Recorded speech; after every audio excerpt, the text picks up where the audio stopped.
shalom, and welcome to Sunday Sit with Sisters. It is your sister, Rolanda, here, and I am so excited to be joined by this queen who is out there in the world making it happen. She has moved back to Africa, and I'm so excited to hear her story, Sister Phoenix Rain. Sister, first of all, thank you. I'm not exactly sure what the time is over there. It is 5:02 to be exact. In the afternoon? In the evening, yes. Okay, right on.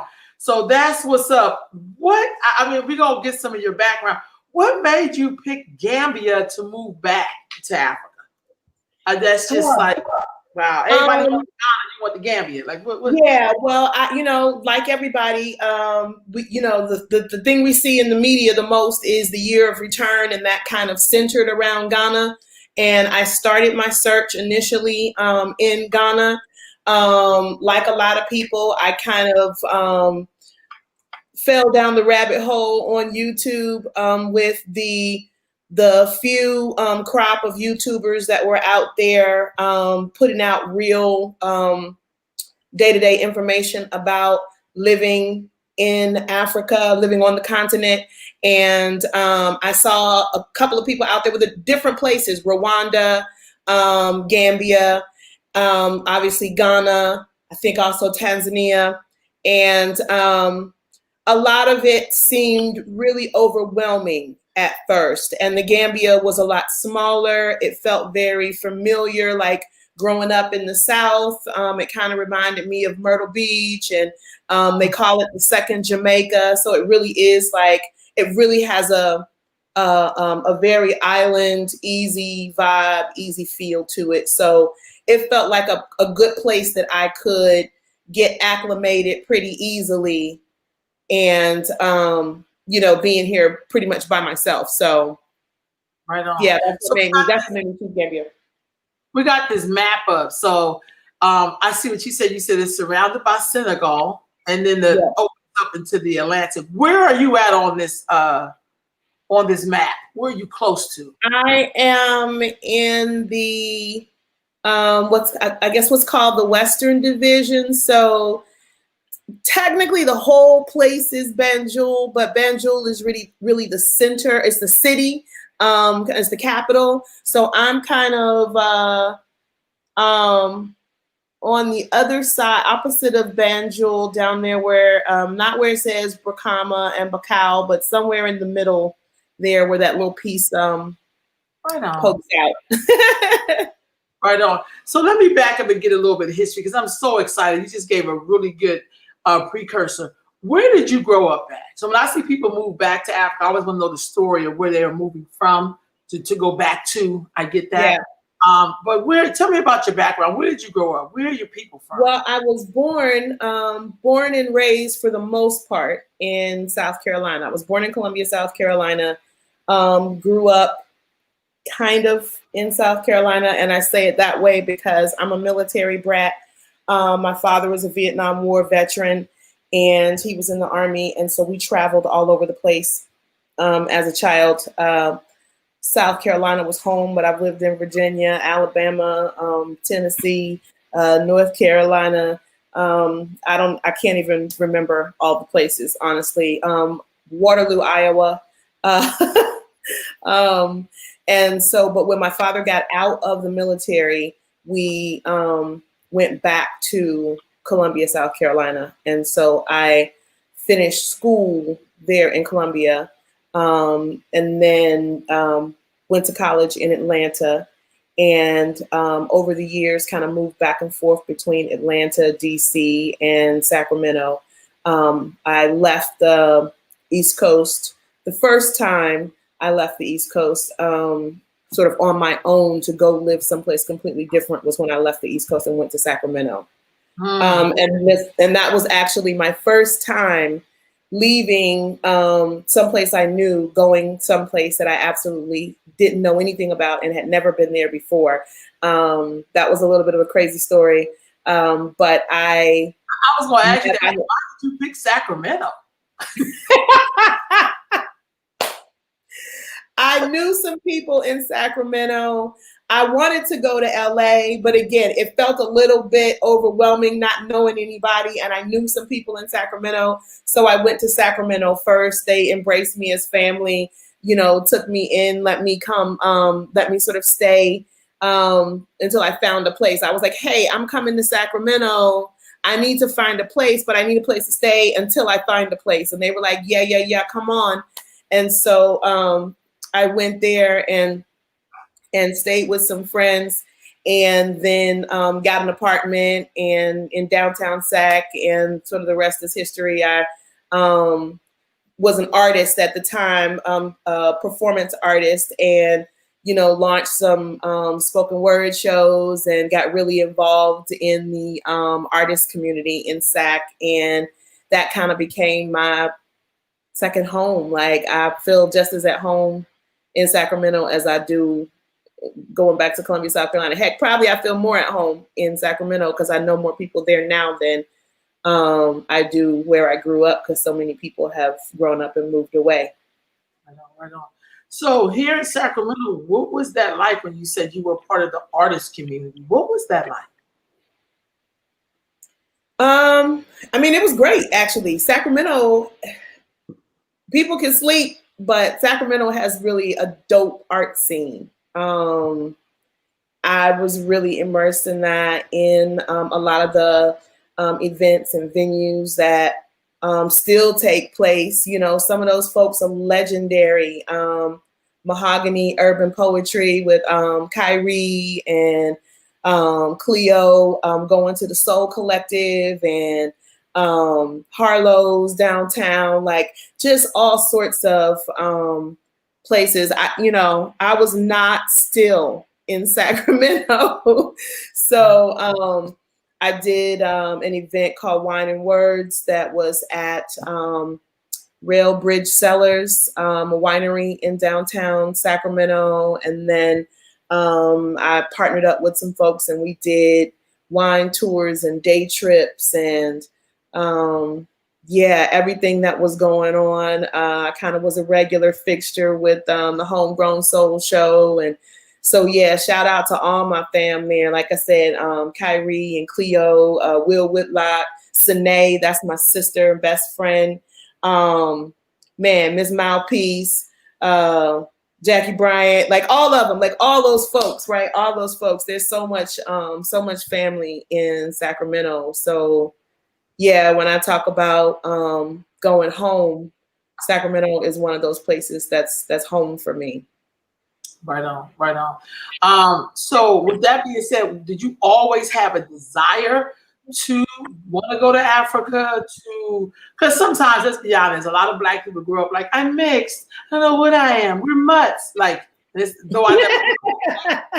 But you know what I mean? Like, how did you have that desire to want to move back to Africa? Was that something that was in your being? Did you feel a connection? Yes and no, honestly. Yes and no.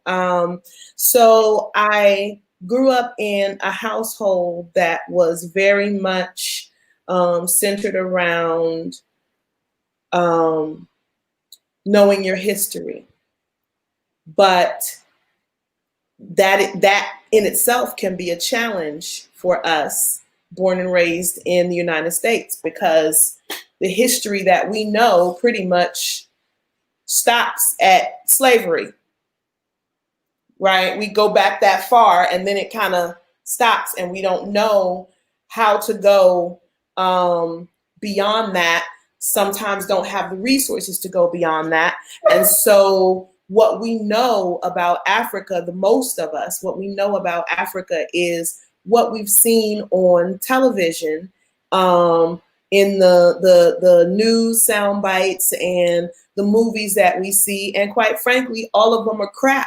They will give you the most horrible pictures of Africa, the worst situations in Africa, or they show you safaris, right? Where you can go in a Jeep and go somewhere and see lions and tigers and, and that sort of thing. And so quite frankly, though I always, my family always encouraged me to know my history, I can't honestly say I had a burning desire for the most of my life to go to Africa. In fact, I probably thought I didn't want to go because all I saw was famine and, and bad stuff. And I was like, yeah, I want to travel, but I don't really want to go to Africa because I'm not interested in going on the safari and everybody's doing terrible in Africa. So I didn't want to go. But then two things happened. My family continued to push to learn and understand our own heritage and where we come from. And we found, or at least on my mother's side, we found some factual information all the way back to the plantation. But still, I've always been that inquisitive kid, so I wanted to know more. I wanted to go beyond that. This is not where my story starts, and I need to know more. That by default took me to Africa. You can't go beyond slavery without addressing Africa. And so I really was thirsty for that and went in search of that. That's kind of how I ended up searching for stuff on YouTube. And, hey, I'm glad for some of the modern, some of the technologies and the digital media that we have now, because even though it certainly has its perils with it, we have access to information like we've never had before. And so I started seeing real-time date-stamped videos and lives of people who were living on the continent. And my first reaction was absolute anger. I was angry because I felt betrayed. I felt lied to because what I saw was not the story that we grew up knowing. It wasn't any of the pictures in the movies. It wasn't any of the famine babies. I'm sure somewhere on the continent that does exist, just like poverty exists in the United States. There are hungry people in the States. There are hungry people all over the world. So sure, it does exist in Africa, but that's not the only story. And I started seeing the beauty that is the continent. And after the anger, there was this longing. It brought tears to my eyes. And I knew that there was no way I could really dig further into self and my family and all of that in the way that I wanted to without ultimately at some point getting on a plane and coming to Africa. Right on, right on. I mute myself a little bit because my gardener's here, so he's blowing all these leaves. But Khadijah asked the question, do you feel a connection with Gambia? And now that you are living there and are amongst the natives, do you feel like a connection? Yeah, absolutely. Absolutely. It is an extremely welcoming place. It's a very welcoming place. They don't call it the Smiling Coast for no reason. I mean, everybody here has the most beautiful smiles. It is very welcoming. People are usually shocked when they know that I moved here and I'm not on vacation. And after they realize, and I convinced them, yes, I moved here. I'm not going, you're not going back. No, I'm not going back. They're very open arms. Welcome, my sister. Welcome home. I'm embraced. I do feel very connected here. It's a little bit odd for me to be referred to as a foreigner.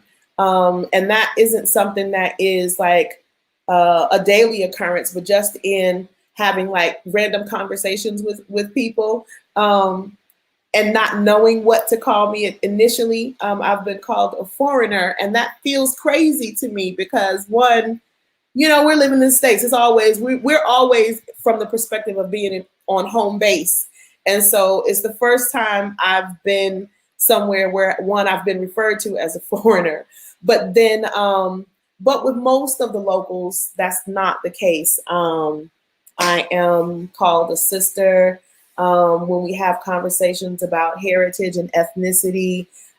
They are helping me learn myself and my own heritage. And yeah, it's a really tranquil, serene place. You have, quite honestly, you have to work hard to not feel comfortable here. Right on, right on. Question. Oh, Khadijah has another question before I get to this. I'm gonna get to it. It says your skin and smile have been glowing since you've been there. You look naturally healthy. Yeah, right. That's the truth. Thank you. Thank you so much for that. I would love to take the credit for it, and say I did something, but all I actually did was get on the plane and arrive here. That's why this is entitled "Africa is Loving on Me." Um, yeah, I returned home and everything is really super natural here, unprocessed, unfiltered, unrefined. And my body has just responded in kind. I literally have not put anything on my skin but water since I've been here for the most part. I have kind of laughed a little bit and said my daughter's gonna get me because I should do a little bit more than I've done. But man, my skin feels so good. It's just it's supple. It's glowing. The sun is good. A sister on my YouTube channel explained to me that while there are some challenges with trash here, meaning like waste management systems where you throw your trash, there's not trash trucks that come around here, right? So while there are some challenges with trash, the Gambia is basically an unpolluted place. There's very little pollution here, if any, because there's not like big factories and all that stuff. So the ozone layer is really intact here. So I don't get any sunburn. I haven't had to put anything on my skin. The food is grown. I opt to shop at the local vendors and purchase the locally grown fruits and vegetables, and they have no sugars and no salts and no processed, no chemical additives and anything like that. And my body has just responded at super speed. That's beautiful. What was your preparation in preparing to move back to Africa? Like, you found Gambia. How did you prepare? Like, what was that journey like going from America, getting all the stuff ready to go to Gambia? Um, Looking at other people's experiences. So it's important that we share our experiences because that was really instrumental to me in finding even a few people who had made the journey before me and looking at their experiences, finding out real information. And then also, I just recently did a video about when I purchased my bus and how that taught me lessons that I didn't expect because having to consider living on a mobile dwelling really taught me. I really didn't know that all the things I learned about that were going to be so helpful when I came to Africa. So understanding solar power and conserving your power, understanding use of water and how to save things and basically talking myself out of all the things that I thought I would need and I still brought too much. Okay, what do you mean by that? So I had to have I paid for luggage to bring all my I gotta have these clothes, I gotta have these shoes, I gotta have, we are so caught up in our self, our comfort stuff, and so I brought, as much as I did not have room, I stressed a lot over the luggage parameters and what I could fit in my luggage and what I couldn't fit in my luggage. I still pressed myself to squeeze in as much of the things, the clothes, the shoes, the small personal creature comforts, my plethora of designer makeup bags and, that type of stuff. And baby, I have not used not even a piece of that stuff. I could have left. I could have saved the money on those 2 extra bags and left that stuff at home because I haven't worn those clothes. I've barely worn the shoes. The temperature has dropped now, so I have been able to put on a couple of my favorite sneakers. I'm a sneaker girl, so I've been able to put on a couple of my favorite sneakers. But when I first got here, and probably once this winter season and the rainy season is over, and it gets hot again, I'll be right back to sandals. I'm not wearing shoes. You don't wear shoes. You don't want to wear shoes. How cold does it get there? Well, I'm told that the temperature will drop more over the next couple of months, but it's considered winter here, and it is. Last night it was 88 degrees. 88 degrees. Yeah. So what a cold day, what a cold day felt like. Okay, so we've had, and I've had some interesting comments. So the coldest temperature I've experienced since I've been here on the thermostat was 66 degrees. Okay. Now, at 76 degrees one particular evening, I was really cold, and the folks that were with me, we were really cold. The temperature dropped, and we were talking about how cold it was, and we actually got sick. All three of us, we were sick for about 3 or 4 days, and people were kind of giving us the business. Like, I Googled it. It's 76 degrees. It's not cold. Well, but when you're on the ocean and the temperature drops from 93 degrees down to 76 degrees in a matter of 2 hours, it's cold. It feels cold, right? So that's probably the thing that indicates most like the winter season. The temperature will drop drastically, and it's much cooler in the evenings and early morning. But midday, it still gets to like a nice median temperature. It's upper 70s, mid to upper 80s still. And that's winter. So did you buy property there? Did you, are you No. renting or? Okay. No, I haven't purchased any property here. At some point in the future, I would love to do that. I do want to figure out where I feel the most drawn to settle in terms of a piece of land and that sort of thing. And but no, I am in a rental right now. There's lots of lovely homes here, compounds and apartments and things like that that are extremely, extremely affordable by our standards. And so it's really, everybody wants to rush here and rush to purchase land, but it's not like buying land in the States. And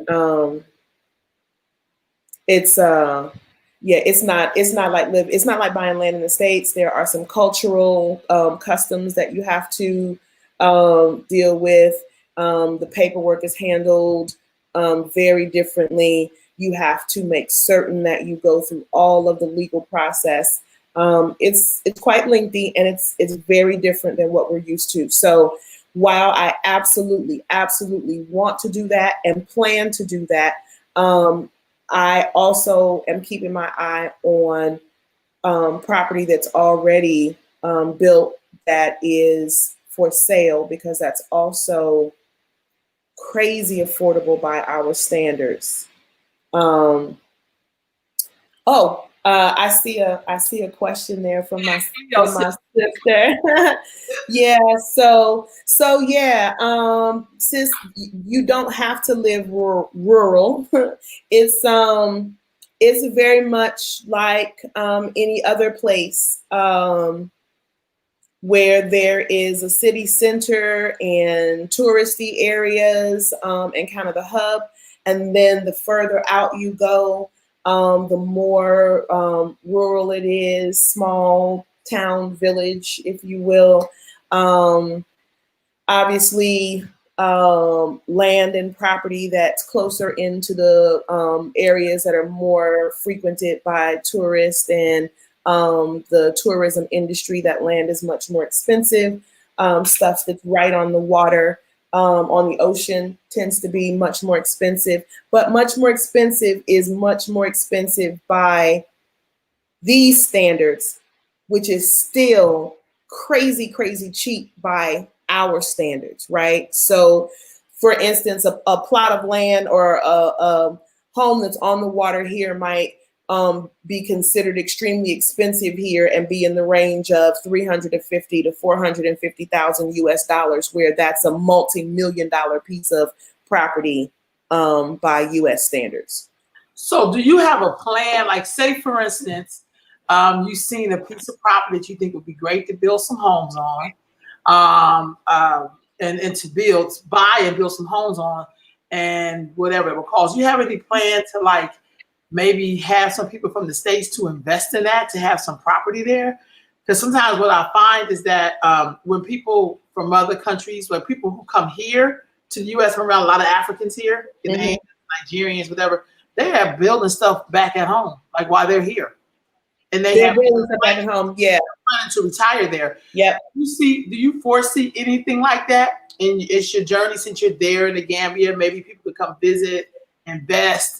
So, we spend money every month on just stuff that we ain't gonna get no return. Yeah. Well, I definitely want to settle my business here and expand some business here. I don't really think that I want to get into the investment game. I've had my pitfalls with that. It wasn't a pretty situation. I'm still walking through some of that. I've learned a lot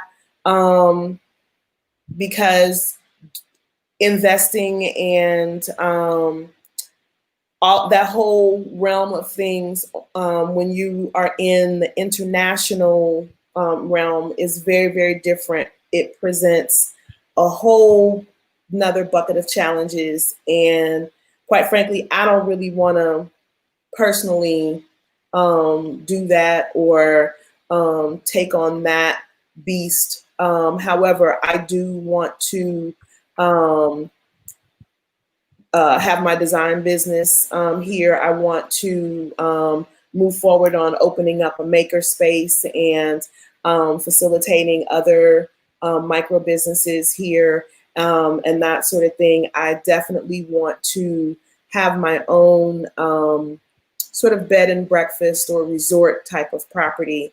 My family and I have talked about that as a definite future goal. That said, I don't really want to have a collection of properties and have people investing in properties and all of that stuff. I got my own dreams and I want to do my own dreams. And, I'm happy to direct people, but what we are learning is that there unfortunately are some snakes in the grass. And if you are interested in investing in anything in Africa, truly the best thing to do is to come here and see it for yourself, put your eyes on it, put your feet in it, stand on the land, make sure that you see the proper documents and that the people who say they own it actually own it and that they have a right to sell it. I got you. Right? Loud and clear. Yeah. So that's a whole big thing. And there are one or two people here that are facilitating that for some people. And I'm happy to send people that way, but I don't actually want to do that. I want to launch Made Academy here. I want to have a flourishing design business. I really want to enter into the bridal market here. And destination weddings and things like that, and have a sanctuary healing space, a beautiful space that people can come and find some respite, artistic, embrace the arts and enjoy a bit of being here in Africa, that sort of thing. So that's where I'm working on. I started in the States, I started transitioning my business to a digital format. there are not jobs per se here. And so you definitely have to have a plan to earn your own money and to build your business. But there are incredible opportunities for business. It's very easy to open up a shop here. I'm already in conversations with someone for a shop space that I am looking forward to being in when that space launches in July of 2021. That, I'm not in a rush before that because there's a lot of moving parts to coming here. All of my equipment is still in storage in the States. Some of it a lot of it I'm going to ship, but some of it I'm not going to ship because the power systems are different. I'm going to have to get rid of equipment and get new equipment that has UK plugs and that sort of thing. Yeah, it's quite different. There are a lot of unexpected pieces. And so I really want to focus on the things that I love, right? Needles and nourishment, sewing and growing, right? This is what I do. This is what I love. I love to make stuff. I love to teach people to make stuff. I've recently come in contact with a very small academy here for young people that need a fashion design instructor. I'm trying to work out some things with them. I'm probably going to have to, well, not probably, I'm going to have to raise my own salary. They operate with some donated funds. They have students that are on scholarship. Quite frankly, they can't afford to pay me. They are falling over themselves at asking me to come. And what I said to the director is that we're both women of faith. And so she wants me to be there and I want to be there. And so we're trusting and believing that either through some online fundraising, some, grant, some Patreon support or something like that, I will be able to raise a small salary that I can go 1 or 2 days a week there and work full time. What does a small salary look like in Gambia? Well, the great thing is it doesn't take a whole lot to live here. So, if you can consistently raise anywhere from $750 to $1,000 a month, you can pay your bills, all of them, and live relatively. I'm gonna tell you why I asked that question, to be honest with you. So this is the thing about being an American, I think some of us don't understand. Or even get thought to, because when you're in something, you don't even understand when you're out of something. So for instance, I work with people in South Africa, a lot of teachers there, and I help them to raise money to do the things that people don't have time or money to spend on. You try to feed your family, you don't have money to do extra stuff. But if you're saying $12,000 a year will pay for a teacher's salary, people raising that on Giving Tuesday. For their nonprofit to buy the kids some crowns or whatever, or face masks. So we have to, and those of us who are over here conscious and have a little something, even with my sister friends in Cuba, every year I do send them like $1,200 for stuff. You know what I mean? That they cannot afford. So I'm thinking maybe we can look at what would it take to raise $12,000 to send to the Gambia, us, Black Americans, African Americans. Walk around with all this. There's got to be a way for us to say, we know we got to support this sister in the Gambia to help do the work over there, because we're really all the same people, to be very honest. But we got to figure out how to support each other. And it's not even a big amount of dollars. Like, you don't have to go get, money from Oprah or whatever. You can really fund your own stuff because it's not that expensive. Right now, I'm paying for a social media manager that's in the Philippines, and I pay her less than $500 a month to do something I don't have time to do, which is really important. But she's come on, $500 a month. Yeah, absolutely.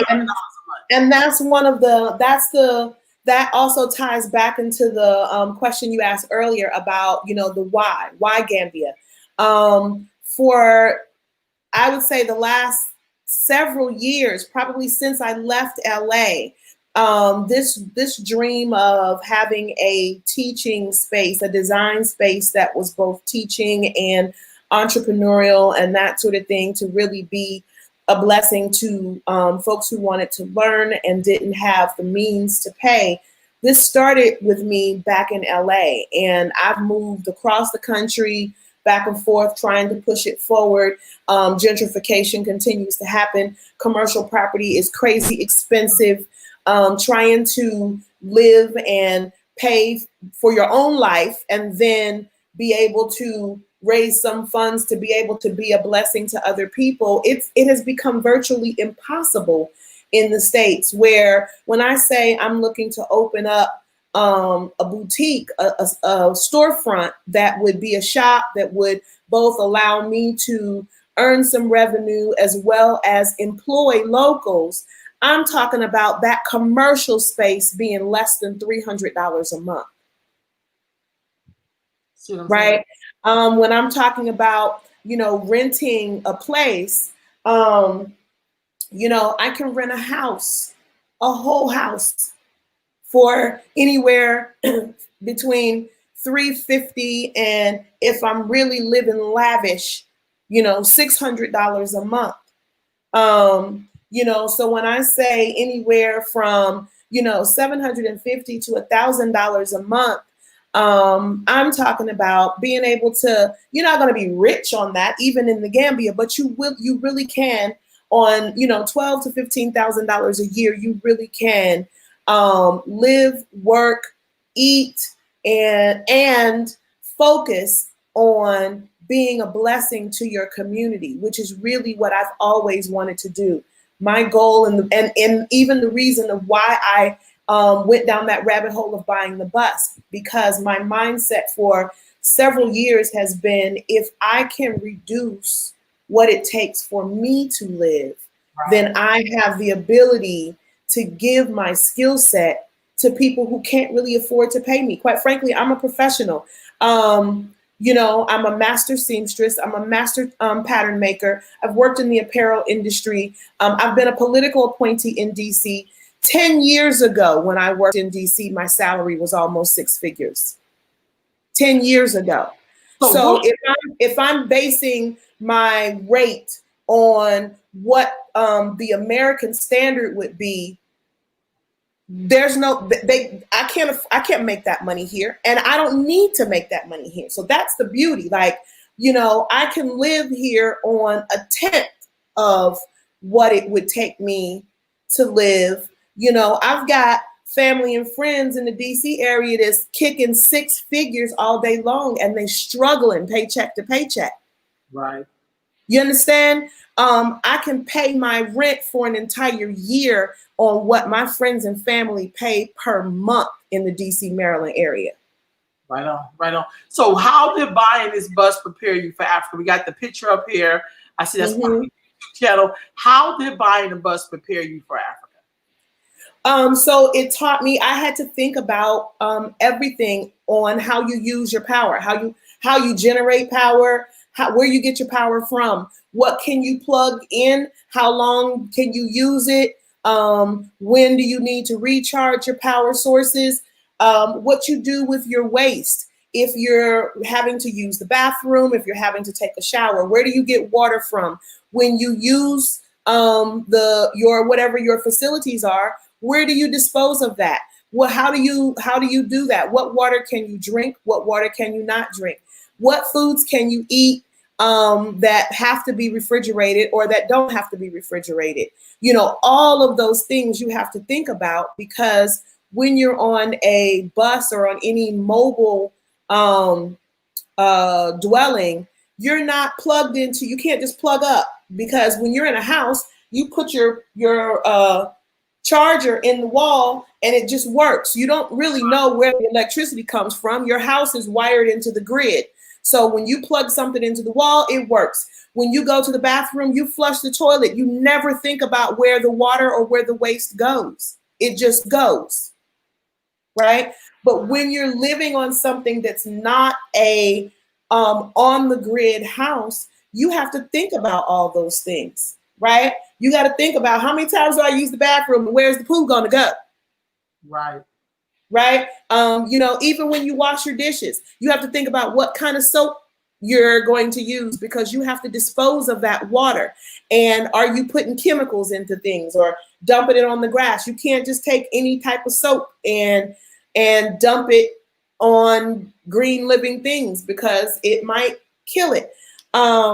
You can't just dispose of anything anywhere, even down to the type of paper you use and waste products that you use. They have to be biodegradable, because if you are just tossing that stuff out, then you are contributing to a landfill somewhere, waste that doesn't go away, and it's creating other problems. Okay, Isis, you can take that photo down. So if you're just joining us, we're talking with Sister Phoenix Rain, who has basically moved back to Africa, to Gambia. I know a lot of us talk about Africa, we fantasize about Africa, we travel to Africa, and then we come back home and complain about America. So it's beautiful to talk to this person who basically was like, no, I'm really going to move back home to Africa. I'm really going to go make my way. And one of the things you said that really stuck hard with me, that I think people, when we do this back and forth thing, we don't think about the luxury of being able to do that. Like, you know, when I'm traveling and I maybe can, you know, feeling some way, oh, like government lights in Nigeria. It can be on for 2 minutes. It can be on for 20 minutes. It can be on for 2 hours, you know. But, you know, like, I know that this is a short term for me. I'm going to be back in the U.S. under the luxuries that I know. How, like, you were talking about things that people aren't thinking about when you're considering what would it be like to move and live in Africa. Like it's a lot of work involved, and it's more a lot of controlling your own destiny. Like, for real. Yes. That's what I hear you saying. Like, you know, and which makes you have to live off of less, but isn't that what we're trying to do in the U.S.? Some of us that become more enlightened, you realize that we have too many things. So you're trying to lessen. Yeah, and some of the conveniences that we have become accustomed to, you know, they aren't necessary. Okay, on one hand, they're more convenient, they make life a little bit easier, but I don't know that it's necessarily better, right? Like, let's use something that we all have to do: wash our clothes, do laundry, right? Yes, they do sell washing machines in the Gambia. However, there are no like public laundromats and things like that. You're not going to take your laundry basket and go to the laundromat and do your laundry. That's not happening. So the people that have, so if you purchase a washer or you are renting a property that has a washer in it, then you have the luxury of a washing machine. But that's not every property, and that's not everywhere. Most laundry here is done by hand. And there are some wonderful, wonderful ladies who do amazing jobs with laundry. It is a very humbling experience to arrive here and know that someone else is taking your clothes and washing your clothes by hand. You know, we're funny. We don't want people touching our unmentionables. We don't want this way. We don't want that way. But when you first get here and somebody asks you about laundry and you say, oh yes, this needs to be washed, and they just take it away and you don't know where it goes. And then you find out that there are these very humble and beautiful women that are sitting out back somewhere with a bucket, literally washing your clothes and hanging them on a line, right? And then if you move into a property, say like the property that I'm in right now, it's a very nice home, but there's no washing machine here. So my laundry options are to either pay one of those lovely ladies to come to my home and get my laundry and wash it by hand, or do it myself. Now, you could not have told me before I left the States that I would be washing out my laundry by hand. Not that I haven't ever washed. I've been in the military, so I've done a lot of things. I've washed stuff by hand, but as a general rule, right? You think about, oh, I could just wash out these things, you know, your bras, your panties, that type of stuff, your small stuff, but not washing your clothes, and washing your sheets, everything, your bed sheets, your towels, all of that stuff, right? The washing of it isn't the hard part, but baby, I don't know when the last time you tried to wring out your own towel that you had to wash. Right on, right on, right on. It's an arm workout, Yeah. right? But here's where your mental state comes into play. You can either gripe about it and you can find misery in that, or you can understand that you're in a different place. Things are just differently. The days go differently. You know, it's nice outside. You know, you get up early. You fall into a process with that as well. You put your clothes in the soak. You go back later. You do your washing. You rinse them out and everything. You get everything ready and you hang your stuff on the line. And when I tell you there's no dryers, and there don't need to be no dryers, honey, those clothes dry faster than any dryer I've ever met. And if you happen to be from the South or have, you know, grandparents or great grandparents in your life who hung clothes on the line, you will also know that there is no better smell than laundry that is air dried and comes straight off of the clothesline. Right. So, you know, it's different. It's different. You know, I kept saying, you know, next week I'm going to get one of the ladies to come and do my laundry. Next week I'm going to come and get one of the ladies to come and do my laundry. I haven't actually called anybody yet because, you know, I'm living on a budget. But I just get up and by the time, like, now it almost seems ridiculous because, you know, I just do my laundry. I don't even think about it. I do my laundry, I hang it out, it's done. So maybe when my days get a bit busier, I will call somebody to do it for me, but I haven't really had to. Wow. Sis, like, man, like, those are the things I think we just never think about. I think sometimes we talk a lot about wanting to control our own destiny, but I think we don't understand the work that it takes to do that and the benefits that you may be able to contribute to. The first time I went to Ghana, I got a chance to meet Sister Queen Mother Imacus, who runs One Africa. I don't know if you've ever been to One Africa. I haven't. Over there, like in the 70s, and her and her husband, and then they ended up building the One Africa resort. Just talked about like living there is just different. And sometimes it's kind of hard to explain that. It's like you have to come and be in it. Yeah. You have to come and be in it. I can't really explain it to you. You just have to come. We cannot, because we honestly, if you haven't, I don't care how much research you do, you don't fully understand until your feet are on the ground here and you experience it. It's very different, but it's crazy because it's different and familiar in a gut sort of warming way, right? It's not different in any way that makes you feel fearful or have any nervousness about it or anything like that. It's just getting used to something that looks different than what you're used to. But if you are open to it, it's pretty amazing. It's very welcoming. And Africans are very gracious people. If you put forth even a little bit of effort, they just open their arms and smile at you and help you along the way. So, you know, you don't have to be fluent in the local languages, but if you learn how to say hello and thank you, you know, and things like that, you get such a better response. Wow. Sis, when you were there, do you ever feel any connection to those African ancestors who maybe thought one day they would never ever see the continent again in their life? Do you ever feel any connection like, hey, we did make it back? It took some time, but we made it back to the soil.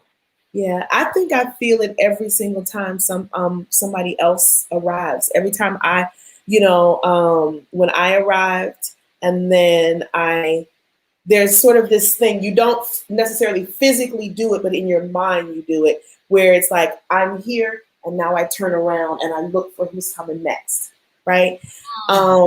For me, that has been a very spiritual experience. I definitely feel like I feel the ancestors. I rejoice. I personally rejoice every single time somebody new shows up and says they made it. They're here to stay. I embrace meeting people. I do the meetups and hey, meet me at Mo 2. Everybody knows that's become my favorite spot. But it's my favorite spot because, you know, everybody comes through there eventually. Now everybody knows that I'm going to be there. So if you're looking to meet me, come on through Mo 2. And if you sit there long enough, eventually I'll be there because I love it. But so many people come. It's kind of become a hub for us, and it's a place where we can see new arrivals. And I believe that every time there is a new arrival, the ancestors smile. Like, we are the babies that are coming back, you know. I have, in those conversations, I have said to many people that what we don't understand is that slavery was the greatest kidnapping that ever occurred in the world, right? If we're being honest, it was a case of kidnapping. And if we look at kidnapping cases and how they're handled in the States, you know, we've seen some of the women that have been kidnapped and been held hostage for, you know, 16, 17, 18 years, forced to have children, right? Forced to have children by their captor, right? And when they are discovered, we see on the news that the first thing they do once they kind of check through the medical stuff and get them proper treatment and counseling and all of that, what do? They return them home. They return them home. We've not even been given the option to return home. We are the babies of the kidnapped people that should be returned home. This is home for us, right? And so when I landed, yes, the ancestors smiled. And when every brother and sister that has come here and continues to come here and they land here, the ancestors smile. I believe that they're rejoicing that their babies are making it back home. We are better here, quite honestly, we are. I don't care what anybody tells you about Africa doesn't have this, Africa doesn't have that. For all of the things that Africa doesn't have, it is rich with so much more. I can't wait for my babies to get here. I can't wait for the people that I love to come, even for a visit, man. Come. Because I don't know, you might be like me and be like, I don't want to go back. Go back for what? Right? Sure, the roads could be better. Sure, they need some waste management systems to pick up trash, right? But ain't no guns here. Ain't no folks dying in the streets. People are very humble and appreciative and gracious. They're mannerly. There are people of faith. Yes, it is primarily a Muslim country, but there are Christians here, and everybody lives in peace. Everybody is respectful of everybody else's faith. The calls come out regularly throughout the day for a daily prayer where people go to the mosque and that sort of thing.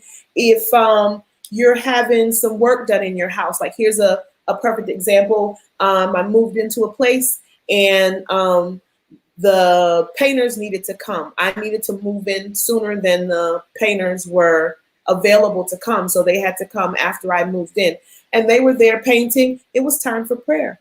When it's time for prayer, they stop work. They stop wherever they are and they kneel and they pray.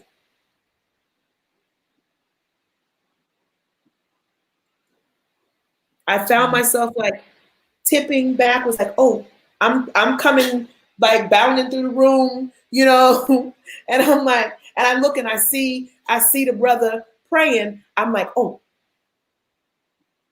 tipping backwards. because I don't want to be disrespectful. But I do believe that speaks to the sense of peace that you feel here. I don't care what your faith is. If you are in a place where a body of people committedly pray multiple times a day, baby, let me tell you, the air is different here. The Right air on. is different. Right on. Right on. Right on. So sis, like, woo, like you got me feeling like I need to get on the plane and get on over. Come on. Yes, yes. Africa is very much a spiritual place. It's very much a spiritual place. And in ways that you don't even expect, you know, there is something that connects to spirit and everything. I didn't expect to find stories of spirit and peace and serenity when I went to the crocodile pool, but it's considered a sacred place. There's stories behind it and all of that. And I can't even explain to you the feeling, the peaceful energy, the tranquility, the serenity that I felt just walking through the museum and the park at the crocodile pool. Mm, mm, feeling that. So sis, at the bottom of the screen, we know you have a YouTube channel. You have Needles and Nourishment. What is Needles and Nourishment? So Needles and Nourishment is sort of the newest version of the Phoenix Rain brand. I knew coming into life on the continent that one, I wanted to find sort of a centralized place to share my journey with my family and friends who would be watching and didn't have or I wasn't going to be able to call on the telephone all the time. You know, those international phone calls can be pricey and all that stuff. So I thought, okay, YouTube will be the place that I can definitely share that. And so I launched Needles and Nourishment, but I wanted it to be a branding and not just random. And so I did a poll on Facebook asking people who have been my clients and business associates and friends and all of that who knew me to give me some suggestions about a name for my channel that they thought encompassed me and spoke to me. And many people sent in things, but one sister who used to model for me in Sacramento, she sent me the Needles and Nourishment name, and it just immediately resonated with my spirit. I fell in love with it. I was like, that's it. And so I kind of added to it just a little bit. The tagline is sewing and growing around the world. It speaks to the things that I love. Sewing, nourishment being everything from food, the literal food in the garden, growing food, and nourishing your spirit and talking about, you know, matters of the heart and soul and our inner selves. It just really encompassed everything that has been my life. And so I thought, as I'm going on this next version of my life, I wanted something that really, in a title, spoke to who I am. And so that's where Needles and Nourishment came from. And I'm actually growing into it as I continue on this journey of life here on the continent. Wow. Sis, this is beautiful. Her website is needlesandnourishment.com. She also has a YouTube. She's on Instagram and Facebook at Sewing Phoenix Rain, or on YouTube is Needles and Nourishment. Look, family, we got to support those of us. Sometimes if you don't have the courage to go out, that's okay. Support the people who do. Support the people who do. So support this, sis. She should, every year we should be funding people like her to do whatever it is that they're doing in the world. That's just how I'm feeling. That's what we should be doing around the globe.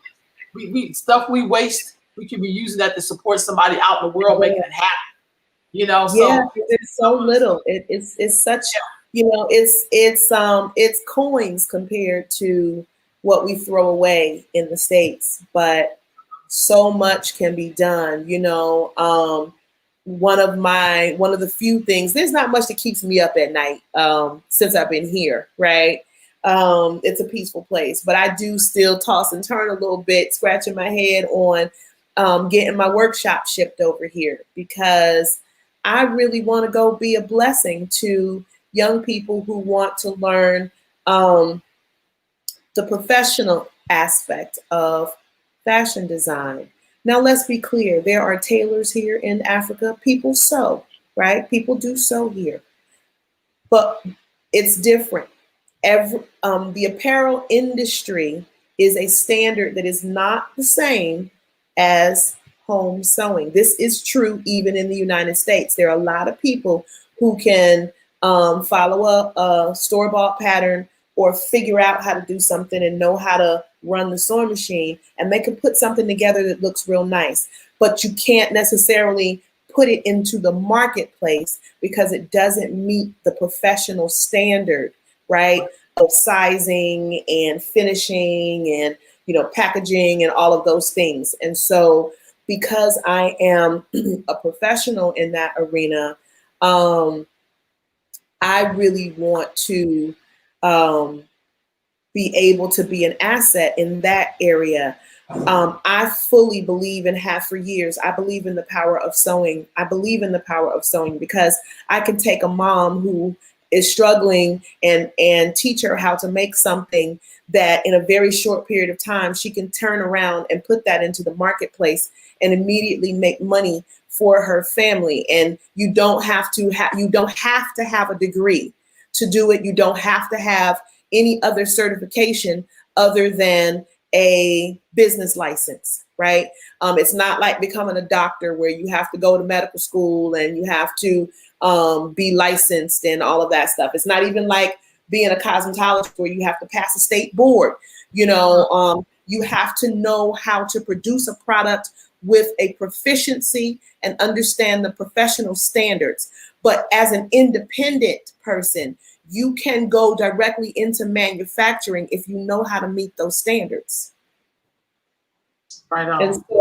And so, you know, that to me is my dream of legacy. That's what I leave to the world, and want to leave to the world, is that knowledge, that ability to have many people generations from now saying, the same way people have said that they went and studied under Vivienne Westwood, the great designer, and that sort of thing. I want many of these babies to be able to say that they studied under Phoenix Rain and they are thriving professionals.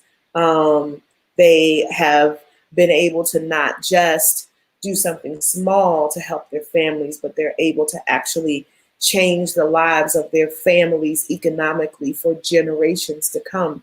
Because let's be real, our benefit as Africans, our power as Africans has been historically in being craftspeople. We built the whole freaking United States.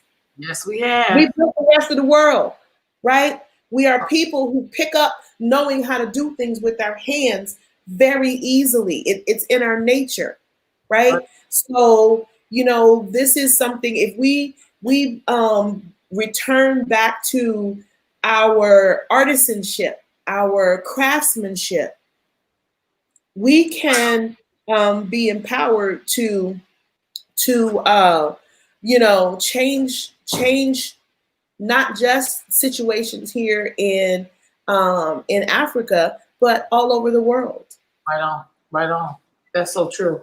Sister, thank you so much for joining me. Let's make sure we connect off of this, because there may be some resources that I may be able to hook you up with to make sure you get what you need while you're over there. Because I just feel like some of us are doing a better job, because I have to be honest with you, out there doing it, making sure people like you get what you need to do, what you need to do that's going to impact us all.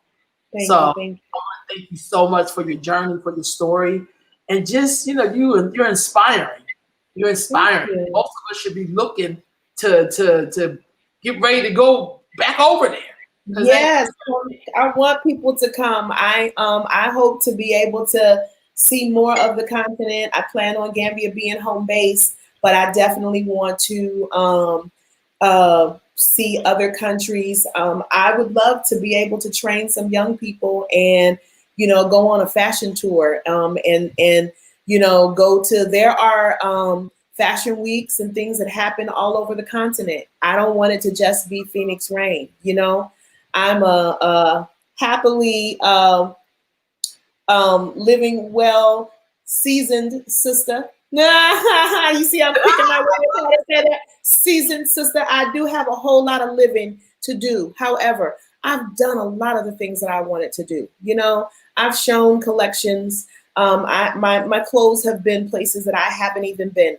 I have celebrity clients, all that stuff. I don't build my legacy by focusing on how famous I can be. I build my legacy by building other people. And so that's really my heart's desire. I want to take the craft that my grandmother gave me when I was 8 years old and that I became a professional at. I want to be able to take that same craft, that skill, and teach other people and allow them to be able to go out into the world and be great. Right on, right on. Well, thank you again, sis. We'll be in touch. We'll be in contact. Thank you for having me. Thank you so much for having me. I really appreciate it. Enjoy the rest of your evening over there. Thank you. You do the same. Thank you, everybody, for listening in. Okay. Peace, sis. All righty. Bye-bye. Bye.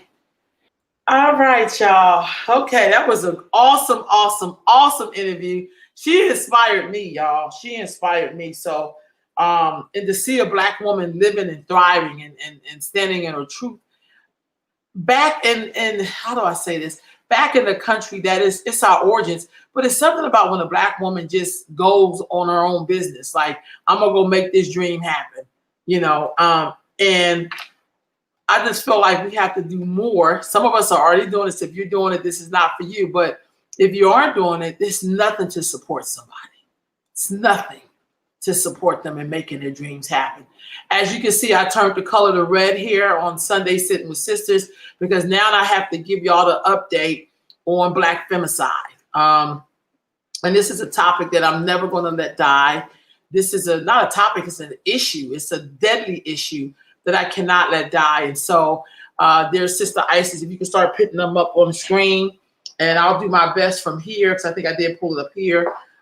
These numbers are staggering, y'all. I know we're up to like 920 something Black women who have been murdered in the US by Black men. And I think that's probably the hardest thing to do is to talk about that. And so we have so many. I'm just gonna basically just do some real general stuff, because I think we have like 60.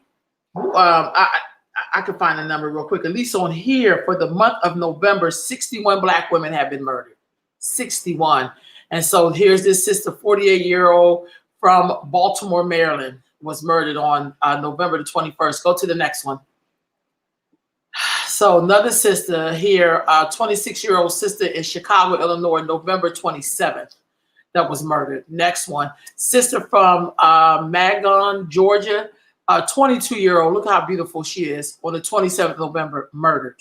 Next, another sister, 58 years old, from Paterson, New Jersey, on the 25th of November, murdered.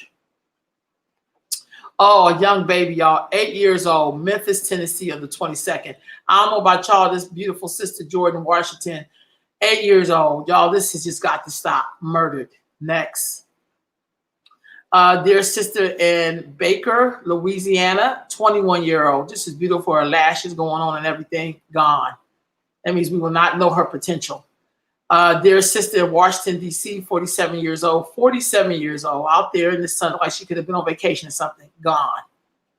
November 11th. Next. Dear sister in Saginaw, Michigan. Now, I've been to Saginaw, Michigan. 20 years old. Sister Sierra, gone. November 15th. It's just crazy. I want you to look at these faces. Another young sister, 20 years old. Brooklyn, New York, died, was murdered November 22nd. These are all Black femicide, fam. This is what Black femicide looks like. These are the faces of Black femicide. Next. You just keep on going, sis. 24-year-old from New Orleans, Louisiana. 24. Gone, November the 11th. And I don't know why this is such a hush-hush conversation, why I don't hear Black celebrities or Black Lives Matter or whatever talking about this topic.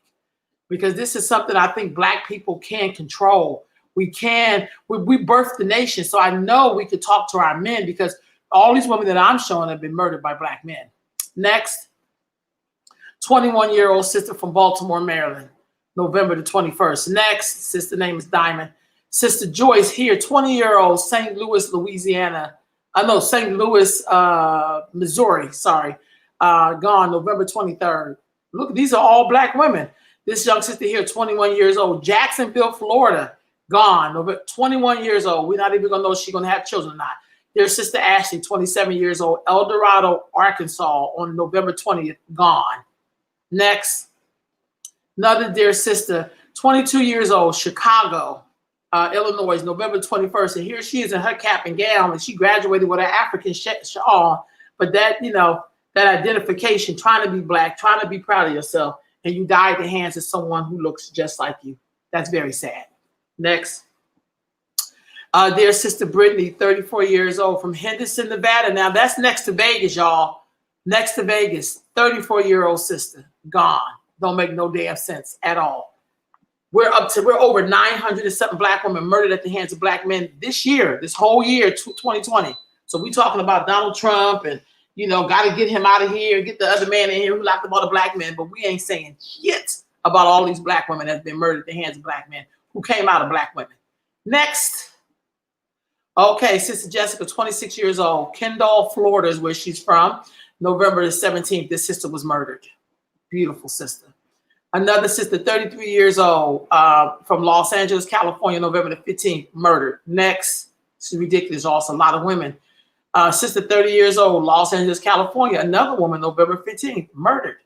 This is ridiculous. The sister right here, this looked like Shanita, Georgia, 27-year-old, murdered. This is really sad. 22-year-old sister from Detroit, Michigan, November the 18th, murdered. This has got to stop, family. 21-year-old sister, Chicago, Illinois, November the 18th, murdered. Catrice. Oh, Queen Mother, Janice, 58 years old, Gray, Louisiana, November the 16th, murdered. This don't make no damn sense, y'all. Dear sisters like Teron Gray, 53, Orange Park, Florida, November the 14th, murdered, family, murdered. This is really sad. Tara, 33 years old, Middleburg, Florida, November the 16th. And I'm gonna be very honest with you. Hold it right here, Isis.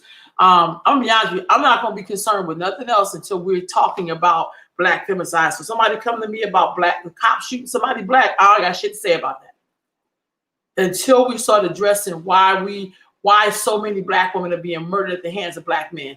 Until you address that, don't come ask me for nothing what I think about. I don't want to hear shit. I have nothing to say about police officers. Because more than likely, if you're a Black woman, you will not be murdered by the police. You will be murdered by a Black man. That is very sad, because we birth Black men. This dear sister Destiny, 22 years old, Maple Hill, North Carolina, November 8th, murdered. Next. Dear sister Jada, 27 years old. Look how young this sister looks. How young she looks.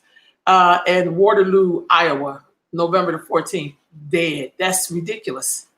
That's ridiculous. Next. And these are mothers, daughters, sisters, aunties, cousins. This is the mother of civilization. This is the Black woman. She's being murdered. She's being slaughtered. But, you know, we don't have much to say because it's not the police. It's not exciting. We can't blame nobody else. I don't want to hear about white supremacy. I don't want to hear none of that shit. Nobody's thinking about white supremacy when these people are dying. Don't nobody give a fuck about that. At some point, you take personal responsibility for yourself. This is sister, 34 years old, Deer Park, New York, November the 9th, murdered. This is ridiculous. Next, 83-year-old, Queen Mother, elder, 38 years old, Cleveland, Ohio, Queen Mother Katie, November the 14th, murdered. Y'all, this is sad. These are our elders, children, and everybody in between. So don't talk to me about domestic violence, and I know that's a part of it, but there is something in the psyche where we just accept this. For Black man murders a Black woman is in the Black community, it's okay. You know, we just got to be concerned about him being safe from the police. I mean, what kind of shit is that? Next. Go back, 33 years old, Fayetteville, North Carolina, November the 12th. Look at this little sister, Lunell. Very sad, beautiful, beautiful sister. Next. Next sister, this looks like Archia, 18 years old, Ferguson, Missouri, November 9th. Now, Ferguson was known for a lot of heat when the cops killed the brother in the street, but black woman up there being killed, where's the outrage, y'all? This is ridiculous. This is utterly ridiculous. Next. There's another sister, Lover Braid. She looks absolutely beautiful, flawless. This sister's from St. Petersburg, Florida, 23 years old, November the 15th. She's gone. She's out of here. That's sad. Her life is no more. 23 years old, Oklahoma City, Oklahoma, November the 10th. This beautiful sister out of here, gone, dead, at the hands of someone who looks like her. Next. Beautiful sister, Loving the Locks, 23 years old, from St. Louis, Missouri, looks like Monet. November the 10th, very sad. Black femicide's got to stop. Next, you got this like Marqueta, 32 years old, Pittsburgh, Pennsylvania, November the 10th. This is really sad. Next, Autumn, dear sister Autumn, beautiful full face, 15 years old, from Tufton, Georgia, November the 12th, gone.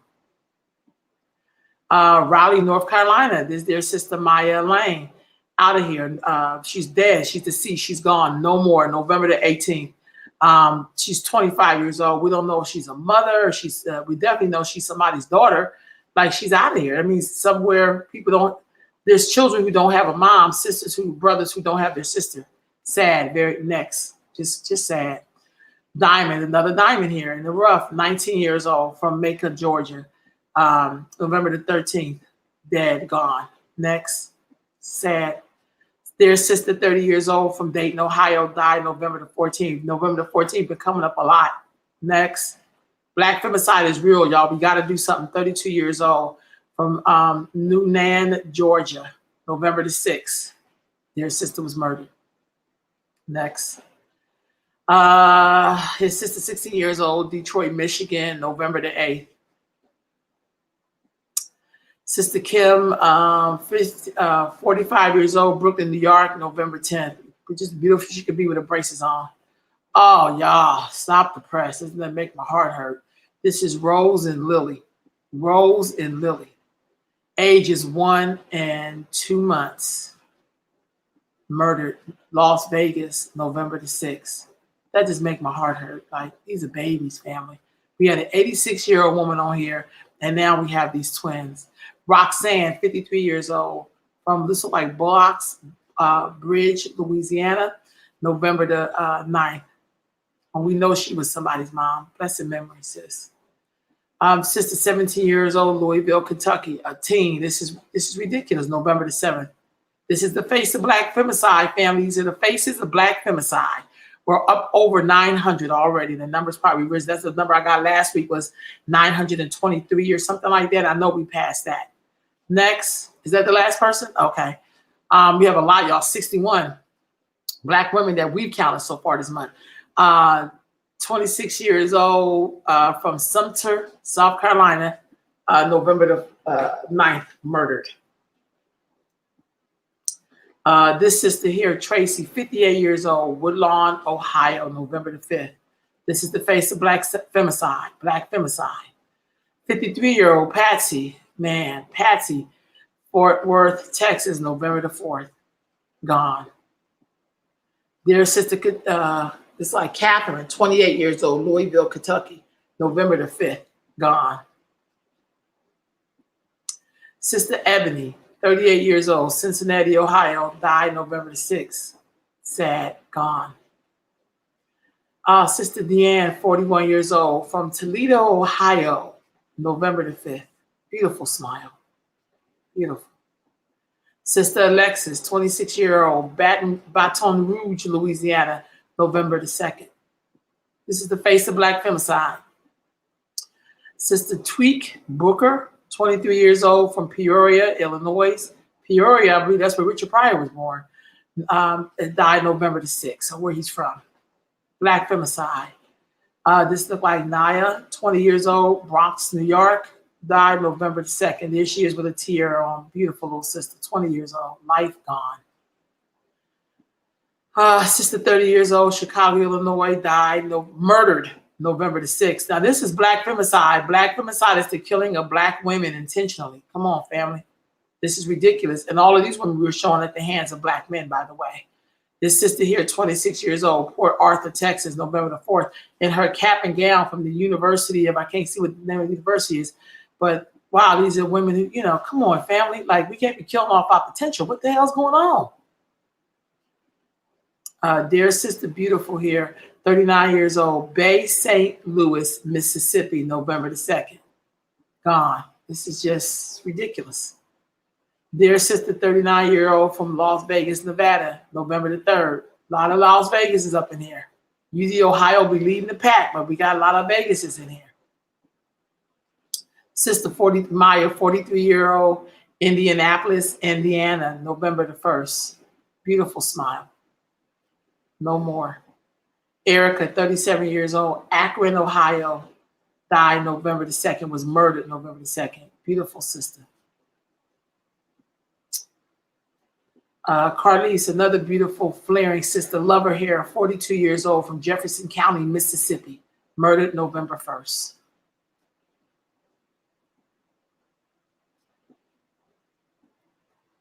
And that was the last person. Family, this is unacceptable. We got to do better. This is the face of Black femicide. I pray that we feel so moved enough that we will do something better, family. Do something better. We have to do something about this Black femicide. So before December is over, I know the number's going to be over 1,000. That's way too many Black women being murdered. This just is ridiculous. Black men should not be murdering Black women. It just should not be. This should be a national outcry. Every Black show that there is, we should be raising this issue. And it's nothing about being ashamed. We kill me when we get shamed on some shit we shouldn't be shamed on. Reading all those, that's 61 names I gave y'all today for the month of November. And that's not even all of November. And we're up to over 900 and something Black women that's been murdered, since January 2020. So something is terribly wrong and we have to do something. It is our duty. I don't know how you can look at your daughter, look at your mother, look at your sister, and think one day that they would be murdered by someone who looked like them. This is unacceptable, family. We